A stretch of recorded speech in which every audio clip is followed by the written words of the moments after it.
Welcome to the In Love with PMDD podcast. I am your host, Dr. Rose, your PMDD relationship psychotraumatologist, and I help you stop the monthly PMDD breakups. PMDD is premenstrual dysphoric disorder. It is in approximately 1 in 5 women, and it makes you want to break up with your partner approximately 1 to 2 weeks before your period every single month. So as someone who has suffered with PMDD for over 18 years, I dedicated my doctorate practice to helping partners navigate those monthly PMDD breakups with everything from attachment styles, triggers, sensitivity to noise, sensitivity to touch, all of the things that you really struggle with when you're in PMDD. And I also dedicated my dissertation to a phenomenological study of the relationship experiences of partners of individuals who suffer with premenstrual dysphoric disorder. So I'm not just here to help the sufferer, the one who is suffering with PMDD. I am here for the partners as well. So if you need those private sessions, make sure you go to inlovewithpmdd.com and get those tools. So let's get into this week's PMDD trauma transformational tools that is going to help you stop the monthly breakups and stop the suffering and stress in your PMDD relationship. Let's get into it. Today, I want to talk to you about trauma bonds. I know if you've been listening to my Instagram, if you've been following me on Instagram, I've been documenting my journey of this breakup with my ex-PMDD partner, which I'm still getting used to saying.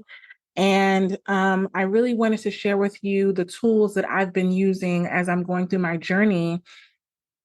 And the reason a trauma bond even came up was because it's like I've heard these terms before. I've heard about trauma bonds. I've heard about narcissists. I've heard about toxic relationships. I've heard about, abusive things. I got my doctorate in this, but I feel like when you actually go through some of these things, you have a deeper level of understanding, which is why I've always said to you, in order to treat PMDD is in order to counsel and give therapy to individuals who have PMDD, you really have had to have it, like you have to have it yourself.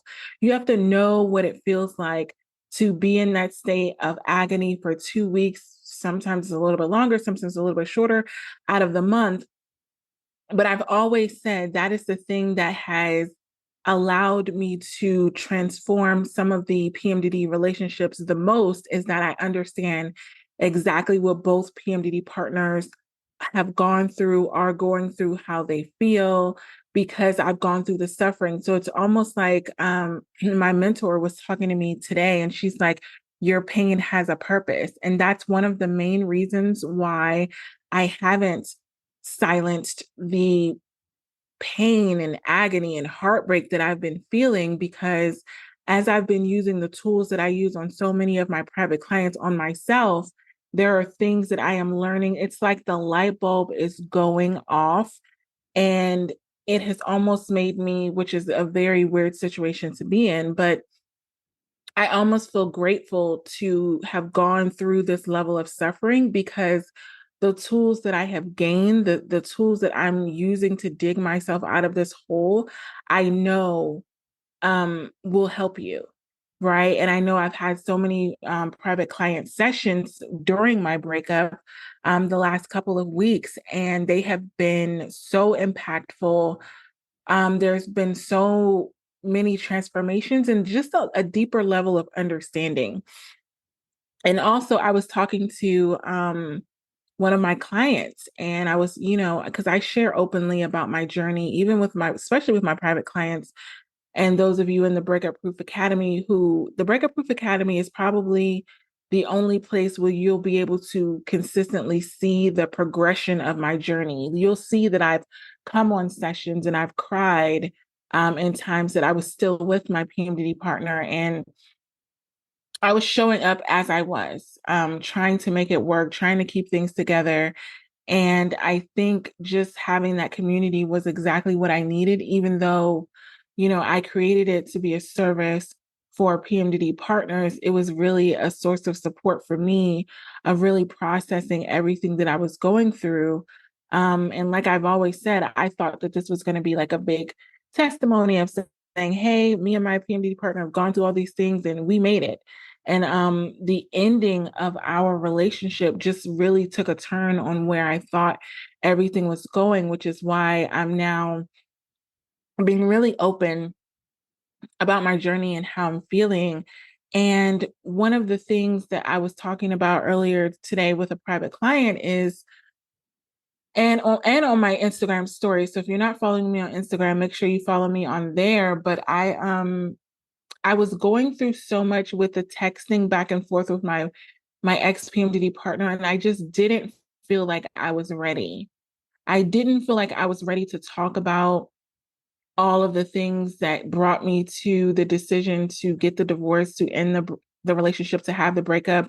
I've said it so many times to him, but I wasn't ready to talk about it after the decision was made. I was still, in a sense, mourning. I was still in a very fragile state where the wound was very much open.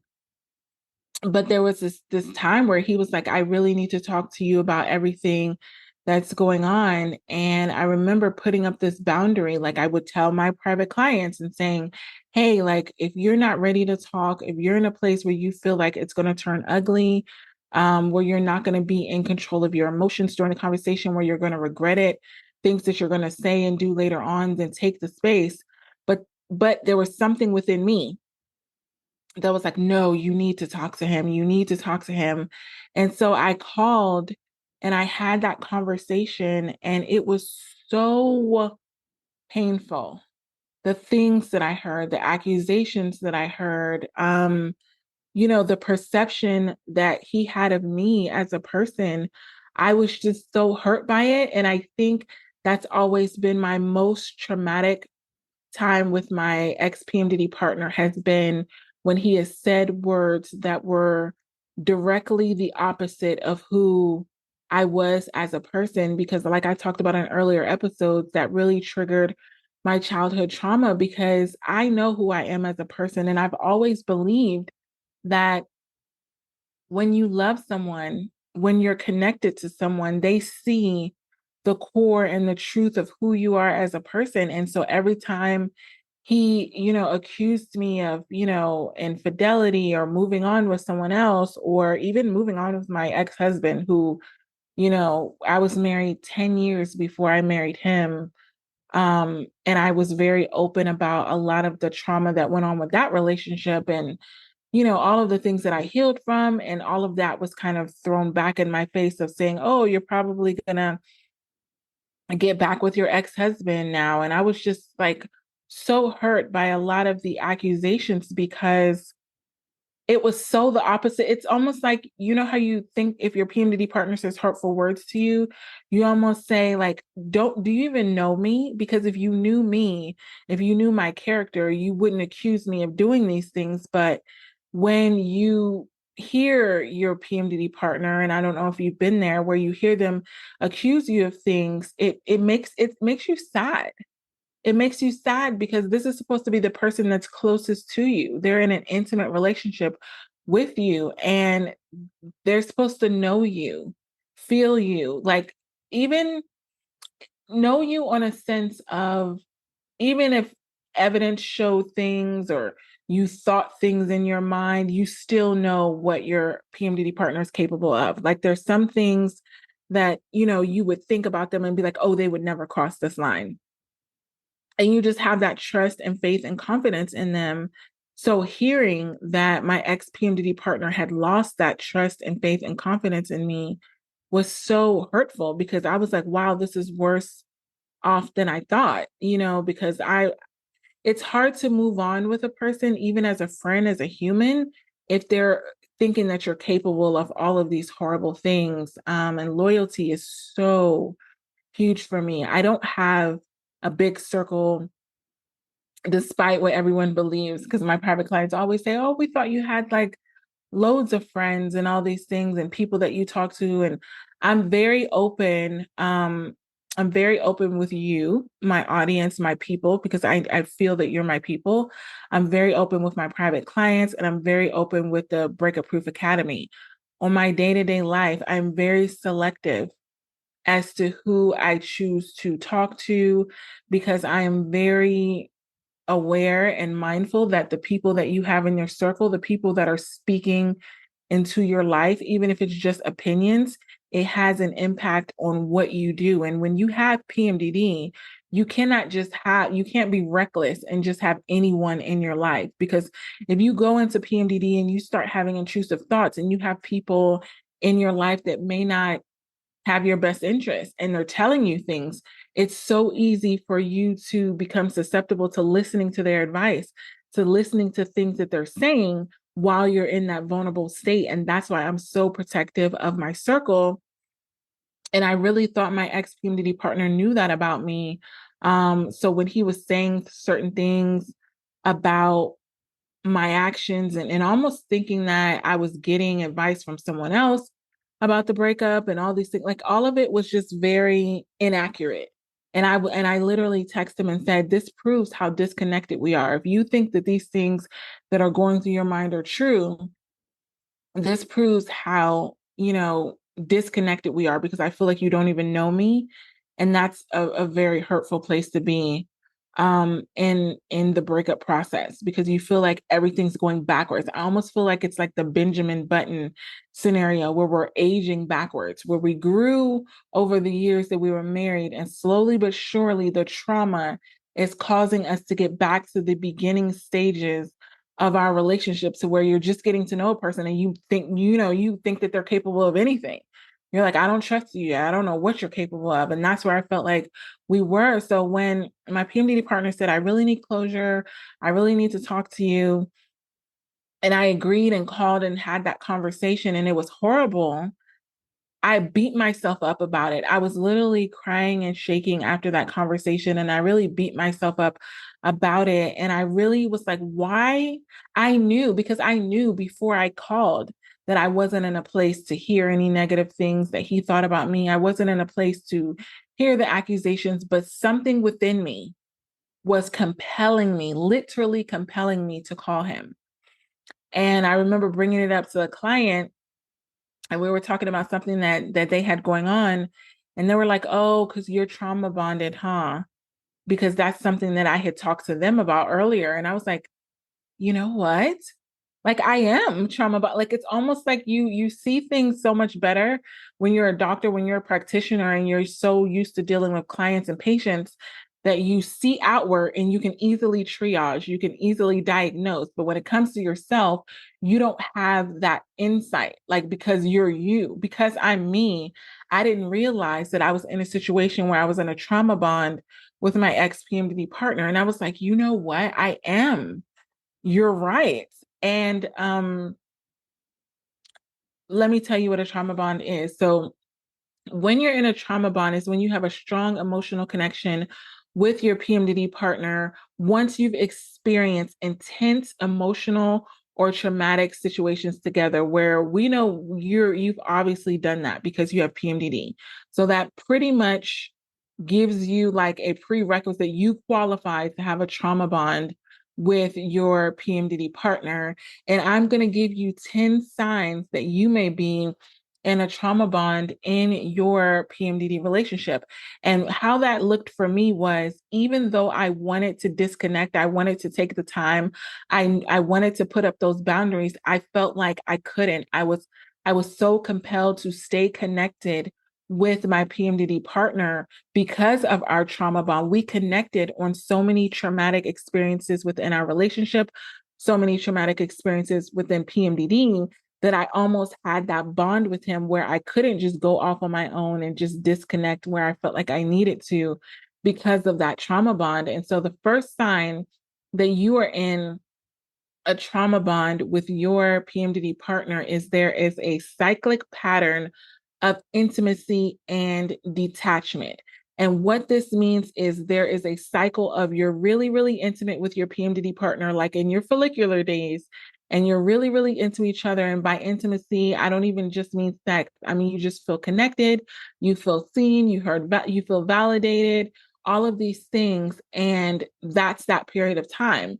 And then you go through another cycle of feeling completely detached, completely disassociated. You completely don't feel in tune with your PMDD partner. That is the first sign that you may be in a trauma bond. Because when we go from the follicular phase, where we're feeling super connected and understood and completely fulfilled with our PMDD partners, and then we go into our luteal phase where we may be disconnected depending on how your PMDD partner, responds to PMDD. You may go through that cyclic pattern of intimacy and detachment. And the reason why that's a trauma bond is because that's a traumatic experience. And that's one of the things that my ex PMDD partner said was the most damaging. So when I was going through my training and I'm like, okay, yeah, that's one of the first signs. And that's what my ex-PMDD partner said was the most painful for him, was going from a place of being really fulfilled, really connected, really intimate. And then when I went into my luteal phase, when PMDD showed up, I would detach and I would go what he would call internal. And that was so painful for him because when I would go internal, it would cause him to feel jealous. It would cause him to have insecurities. It would cause his self-esteem to go down. It would cause him to feel like the bad guy. He would almost feel like it's something that he did that was wrong because I was shutting down, when really I was shutting down to survive and not react in a negative way. But for my ex PMDD partner, me shutting down was responding in a negative way. And that was also one of the reasons that we broke up, because I fully recognized that my coping mechanism of going internal, which is what we are required to do in our luteal phase. When you're in your luteal phase, when PMDD is present, it is telling you to go inward. It is literally scientifically proven that when you are in PMDD, you are not supposed to be extroverted. You're supposed to be going internal. It's bringing up a lot of things that you're supposed to be dealing with. You're supposed to be really paying attention to all of the shifts that are going on inside of you. And that process, which is very necessary when you're in PMDD, was hurtful for my PMDD partner. But let me tell you what happens when you don't go internal during your luteal phase, when you don't take that time to really check in with yourself and see what your body and your mind are trying to tell you.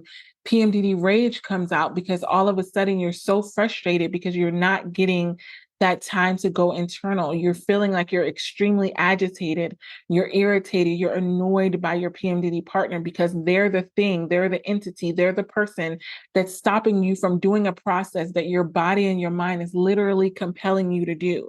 Your body and your mind is saying, I need peace, I need quiet, I need you to go internal, I need you to work with me. And that's one of the ways that I really found when I was, when I going through PMDD, I know I have to go internal. I have to really be I'm less vocal. I'm not as talkative. I'm not dancing all around. I'm doing more, even with my PMDD partner's morning routine. It's slower.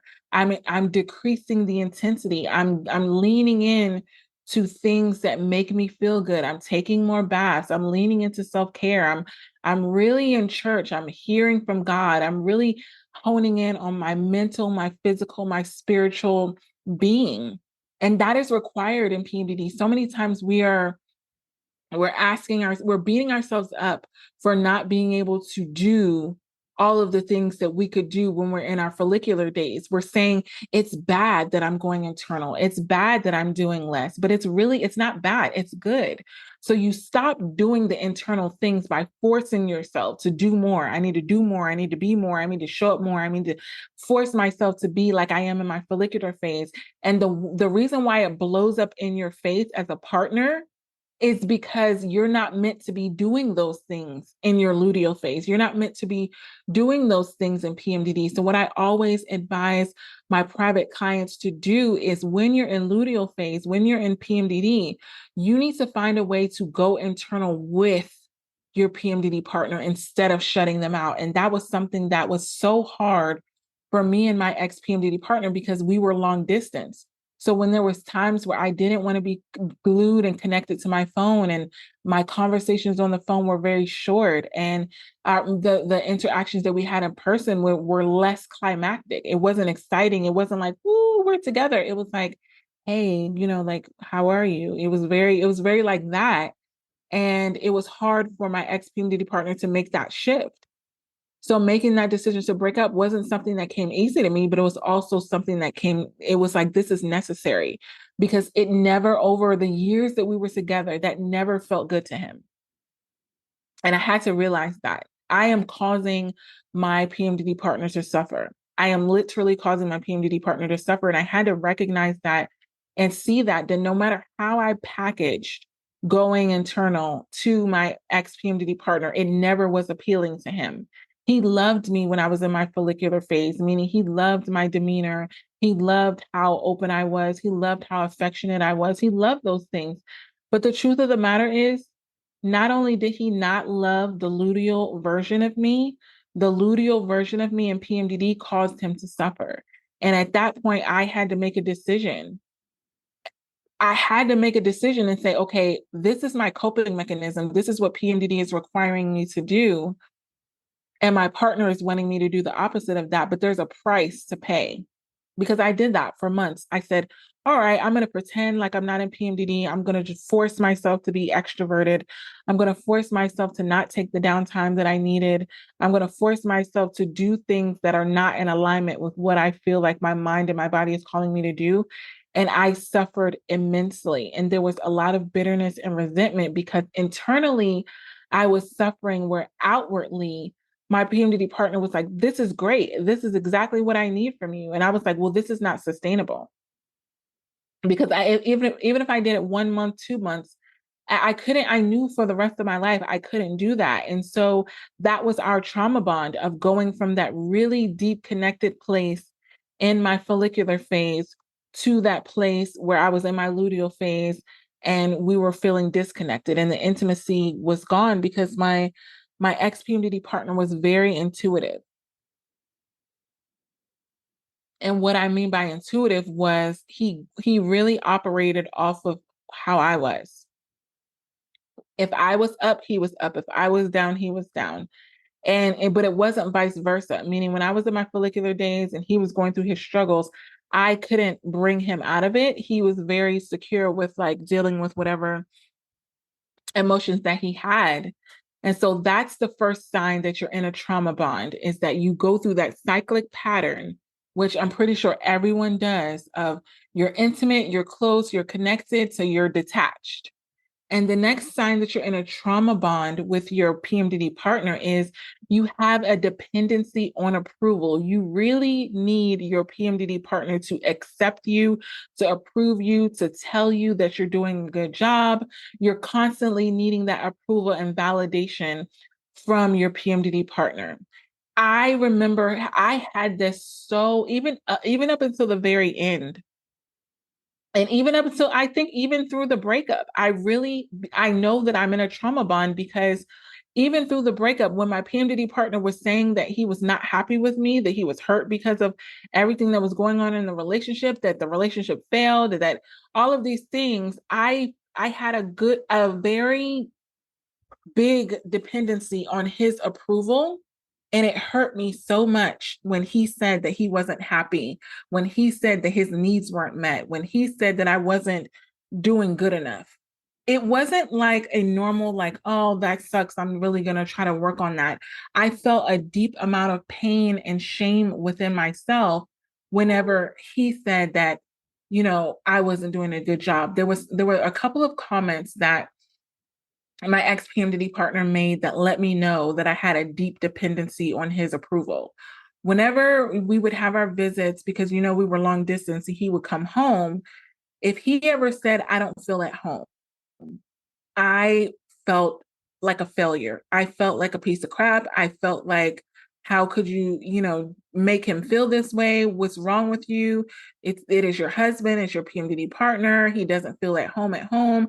You need to do better. So if I was in PMDD, I would like force myself to do certain things around the house, to do all these things because he told me he didn't feel at home. And that means that he didn't approve of how the home was. And what happened was every single time that he would come for a visit, I started to have a high level of anxiety when I knew that he was coming home because I knew that there was this level of disapproval with how things were when he came home.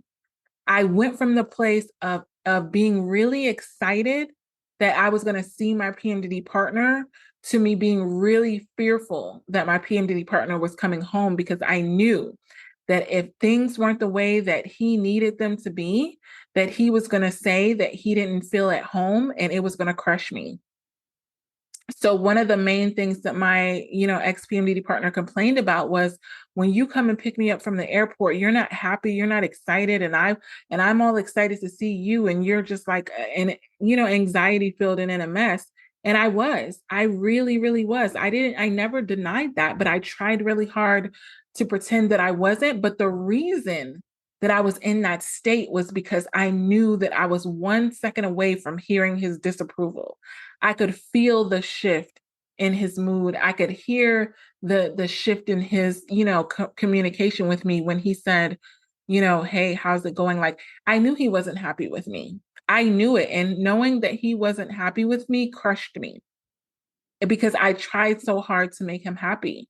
And I got to a point in my relationship towards the end when I was contemplating about the decision to break up, is I did something that it was so mind-boggling to me. And I had never done it before, because I think I was scared to do it. And that was admit to myself, I treated him like a client, and I looked at how I was with him in the relationship. And I looked at the things that he was complaining about, right? Like I told you before, one of the things was me going internal. The next thing was he complained about was not feeling at home when he came home. If I was in PMDD, he didn't feel at home because I wasn't as open and extroverted, and he likes to feel happy and all the time. And I thought to myself, I am not his person. I always end my client sessions and the Breakup Proof Academy training sessions with the students there with asking them a question, which is your PMDD partner your person? And what I realized one day when I really took the time out because I was in this place of like, all these things are going on in my PMDD relationship, I need to figure this out. And I said to myself, I believe that he's my person, but I don't believe that I'm his person. And coming to that realization was so painful to me, because it made me look in the mirror and say, because if he was my client, I could envision. I'm a very good, I triage individuals very, very well, meaning I get to know you on a session and I can pretty much tell you the type of partner that you should have, the type of PMDD partner that you should have based off of your attachment style, based off of your symptoms with PMDD, based off of your personality as a whole, based off of your family unit, based off of your values, all of these things. And I did a triage of my PMDD partner, and I put, okay, what are the qualities that he needs in a partner? And I looked at and I compared them. I wrote them down just like I would with my private clients. And then I looked at my qualities and I was like, oh my gosh, I am not his person. So one of the things that my ex-PMDD partner said to me in one of our last conversations that we had about the relationship, the one that he asked to have with me about closure, he was like, just to be clear, who is the one that broke us? Who is the one that ended the relationship? And I said to my ex-PMDD partner, I'm the one that filed for divorce. I'm not denying. My name is a public document. Obviously, I didn't make anything private. I'm talking to you about it.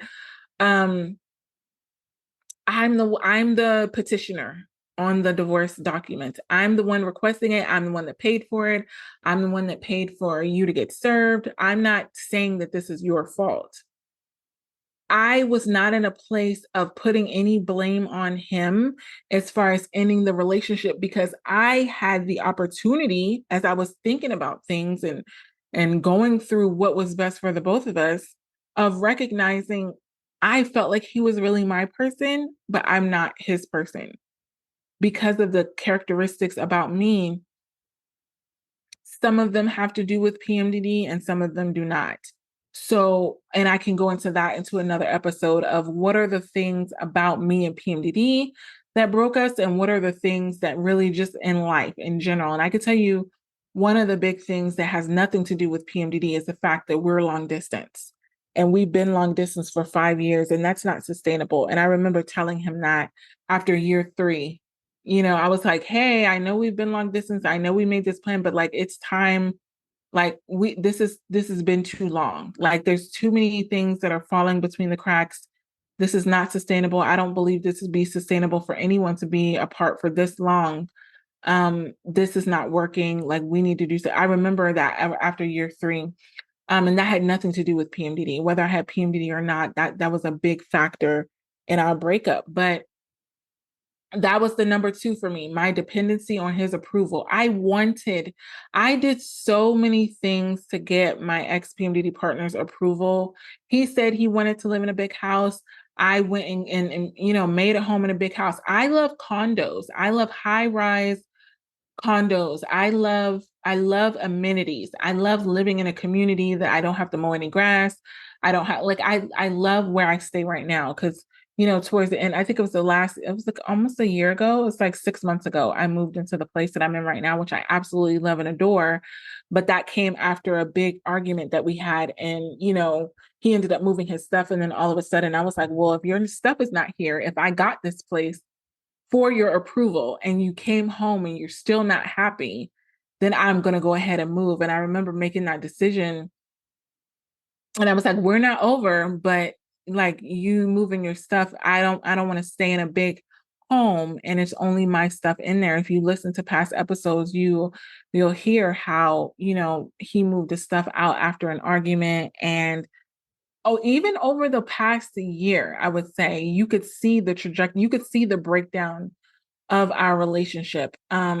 It was not a decision that was made because I remember when I first shared it on my Instagram, everybody was like, "No, don't make a decision while you're in PMDD. Remember, you told us not to do that." And I'm like, "Oh no, this is not a decision I made like on a whim. This is not a PMDD breakup, right? When I say like let's stop the monthly PMDD breakups, this is not something that happened after 1 month. This is not something that happened, you know, because I had a really bad PMDD, episode. And so his approval meant a lot to me. Him being happy meant a lot to me. So that's the number two of whether you're in a trauma bond. Does your PMDD partner not being happy with you affect you? Does it cause you to feel like a failure? Does it cause you to feel like a piece of crap? Because they say they don't like something about you because you're not acting a certain way. The next thing is a fear of abandonment. I so when you're in a trauma bond, there's an intense fear of abandonment or being rejected by your partner. A lot of my private clients have this, where they have rejection sensitivity from their partner, whether it's their partner rejecting being intimate with them, whether their partner, rejecting talking to them. My ex PMDD partner had a fear of abandonment. So some of these things I had, some of these things my ex PMDD partner had. This is how I know we were in a trauma bond. He definitely feared being abandoned by me. Every single time we got in an argument, he mentioned breakup and divorce more than I did. He was like, "Oh, so we're going to break up. I guess that's just the end." Like everything was the end. It was, the catastrophizing, worst case scenario. We have a disagreement. It got to a point where he was avoiding being honest and open because he was avoiding arguments because he thought the arguments were going to lead to abandonment. And that was one of the things that was the breakdown in our communication was he didn't want to talk about the issues anymore because he felt like the issues were going to turn into a fight. He felt like the fight was going to turn into a breakup and he didn't want to be abandoned. So if you have that fear of abandonment, that means that you are in a trauma bond with your PMDD partner. And so when you fear your PMDD partner is going to abandon you, you start to put forth a lot of effort to please them at the expense of your own well-being. I know my ex-PMDD partner did this, and it also led to a lot of bitterness and resentment on his part. He started to resent a lot of things that he did for me because he feared being rejected and abandoned by me. So he started to not talk. He loves to talk. He loves to be open. He loves all these things. He started to shut down. He started to be more quiet. He felt like, oh, she's going internal. Okay, I'll go internal. And it made him act out of character, right? So he felt, bitterness and resentment about, okay, I'm acting this way so that I can avoid a fight. But it wasn't in his character. And so there's a lot of bitterness and resentments, whereas that if you do something that's really, you know, hurtful for your own well-being, just so you don't fight with your PMDD partner so they don't leave you. So the next sign that you're in a trauma bond with your PMDD partner is you start excusing and rationalizing verbal and physical abuse. You start to minimize or justify your PMDD partner's abusive behavior. You're convincing yourself that they didn't mean it or that you deserved it in some way. I did this so many times when it came to verbal abuse. I didn't even want to say the word because it sounded horrible. It sounded like horrible to say, like, oh, I believe my partner is being verbally abusive, where in all actuality, yelling, cursing, all of these things, yelling, cursing, minimizing, um, stonewalling, all of these things. Listen, it was abuse on both parts. I did a lot of stonewalling, which is you shut down, you cut your partner off. And I think that a lot of my private clients don't realize that shutting down and not speaking is just as abusive as yelling and cursing and calling names. And so I was guilty of shutting down, and my partner was guilty of just saying whatever came to his mind in whatever way that it came to his mind, whether he meant those things or not, right? So I didn't mean to hurt him when I was stonewalling him, and he didn't mean to hurt me when he was, yelling and calling names and just expressing his frustration. That was his release. My release was to shut down, and his release was to lash out. But I remember understanding that from a doctor's point of view, from a practitioner's point of view, and excusing it and being like, oh, that's just the way that he's expressing himself. Oh, he's just frustrated. Oh, he's just angry. And then I was excusing my behavior. Oh, I'm just in PMDD. Oh, I'm just coping. Even though I knew that me shutting down was hurting my PMDD partner, I still did it because I felt like this is my survival mechanism. And even though he knew that the hurtful words that he was saying to me was hurtful, he still did it because that was his coping mechanisms. So do you see how our internal coping mechanisms just, they don't mesh well?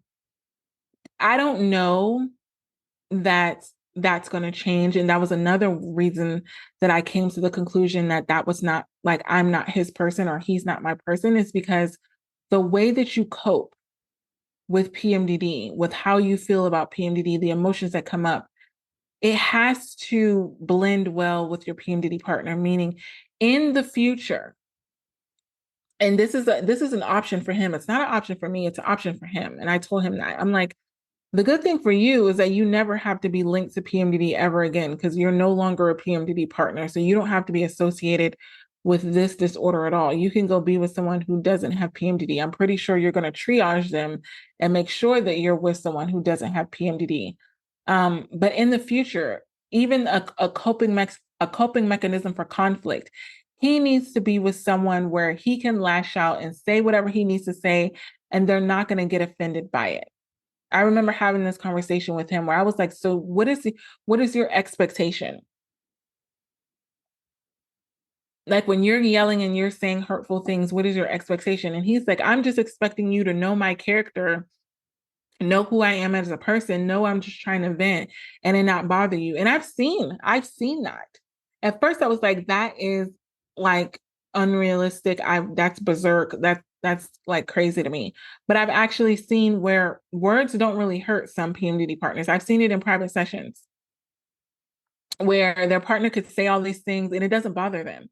Words are a thing for me because of my childhood trauma, because I was verbally abused, and that's why I'm hyper focused on them. And that's something that I'm gonna live with. So for him, he needs to be with a PMDD partner where he can say whatever he needs to say in the moment of frustration, and that person's not gonna be bothered by it. Whereas I need to be with someone that is never going to go there with me. They're never going to be verbally abusive. They're never going to curse at me and yell at me, even when they're frustrated. And I need to be with someone where they understand that when I shut down, that I'm not shutting down to hurt them, that I'm shutting down to prevent saying or doing something that I'm going to regret later on out of respect. Because it really, for me, was a respect thing. I respected my PMDD partner so much that I didn't want to belittle him or say any of these hurtful words that PMDD was bringing up. Whereas in the beginning of my journey with him, like I did, and I didn't like that side of myself. I said a lot of hurtful things to him. And I remember it was back in 2020. I remember something happened. It was one of our big blowups. And I said, I'm never going to go there again because I remember the things that I said to him. And I'm like, I'm never going to go there again. I'm never going to allow myself to go that low and say those things to him ever again. And I haven't since 2020. I remember I've just controlled it. But the way I've controlled it is by silencing my suffering, silencing the PMDD rage. And even that was not good for him. So the next sign that you are in a trauma bond is you start to isolate yourself from supportive relationships. You know, the relationship may lead to isolations from friends and family who could help you, but you choose to isolate from them because of the things that are done by your PMDD partner. Now, this is not something that my PMDD partner um, has dealt with. I know he doesn't talk about, I know my ex PMDD partner doesn't talk about pretty much anything that has to do with our relationship as far as I'm concerned. He doesn't really share it with his friends and family. But it's not because he thinks that anything is going on that's abusive. He's just a private person when it comes to relationships where he wants to share the good things. And if there's struggles, he just, deals with it on his own. But I have seen, and I haven't really dealt with this as far as isolating from supportive relationships. I have a very small circle. So there's probably two people that know what's going on in my PMDD relationship, and that's the extent of it. But when it comes to isolation, I have seen this a lot with my private clients where I am the only one that they can talk to about what's going on with their PMDD partner, about what's really going on.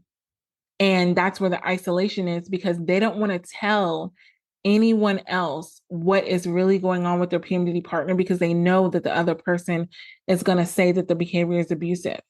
If your PMDD partner is going off on you, if they're yelling at you, if they're being physically abusive, if they're throwing things, if they're pushing you in the face of, anger or rage or whatever is going on, they're not sharing that with their friends and family because guess what? Their friends and family are going to tell them to run. So they share it with me in private sessions to be able to recover from that and to like find better coping mechanisms and to learn how to navigate through it. But they're not sharing that with everyone because they know the perception that that's going to bring. So that means that that's another sign that's number 5, that you're in a trauma bond because you are bonded to this person that you're going through this trauma with, and you're isolated from friends and family who could give you valuable advice. I remember talking to my ex PMD partner and saying, you have 3 generations of family that are married over 20 years, who have marriages that have gone through so many things that if you would tell them what's going on with our marriage at the time, it could have really helped us. But because he was so private, and that's on him, that's his prerogative. But I just feel like I wish that I had that. I wish that I had examples of successful marriages. My adopted father has passed away.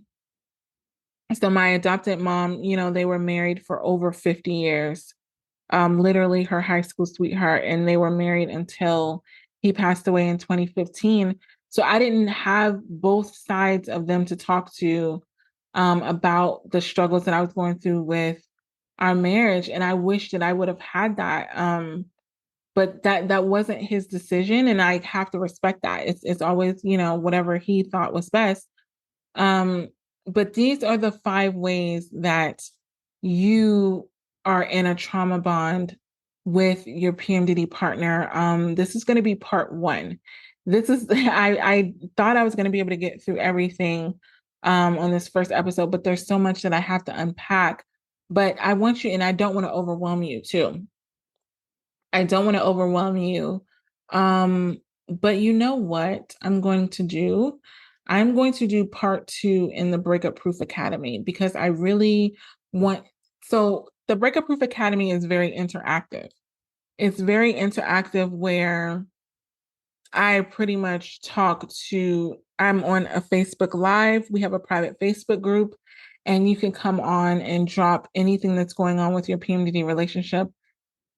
And I give you feedback live, and then you also have access to the replay. And I think that that's so helpful in these episodes where sometimes it's things that you really need to work through. So when I have topics like this that I feel like you really need to reflect and work on, number one, I don't want to overwhelm you, but number two, I want you to get to a point where you can just stop and think. I don't want it to be like a water hose where you're getting shot with all this information. So if you want access to part two, it is going to be within the Breakup Proof Academy. I will put the link below in the show notes. You can also go to inlovewithpmdd.com. But I also wanted to remind you about the retreat. The Breakup Proof Couples Retreat is going to be happening in March in sunny Orlando, Florida, literally minutes from Disney World. That was one of my favorite places I used to go to as a child and an adult. We're going to have so many things on this retreat. You're going to have an in-person private session with me. You're going to have a couples massage. You're going to have a couples date night, exclusive date night. Everything is going to be taken care of as far as your accommodations, your lodging. We're going to be all in one big house. All of your meals are going to be taken care of. It's all included in your package. So if that's not something that you have signed up for, make sure you go to the link in the show notes and you sign up. I can only take a limited amount of couples. This is my first one of 2024, and I'm so excited to just be with you there for you to meet other couples that are pretty much going through the same thing that you're going through. And I'm bringing in, oh my gosh, Malika, which is my best friend, who's also a licensed massage therapist who really specializes in trauma in the body. I literally have a session tomorrow where I go through a lot with taking in a lot, right? Taking in a lot from private sessions, taking in a lot from the breakup. And I feel it in my body. I feel the heaviness. I feel the bogged down. And I'm going to allow you to get released with uncovering any issues that you have within your PMDD relationship. And then also being able to release it, relax, and have fun with your PMDD partner. Have a fresh start, which is something that I know a lot of you need, where the holidays have been really heavy. You've been going through months and months and months of arguments and fights. You're not getting on the same page.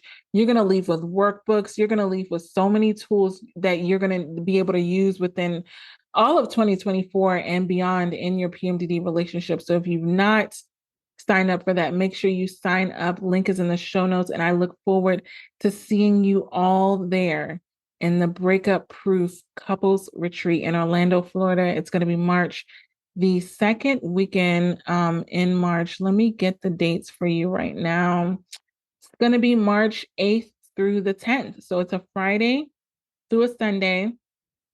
So I made it so you really don't even have to take off from work. You know, if you're here in the US and you want to fly in, our first session doesn't happen until that evening, and then you'll be gone.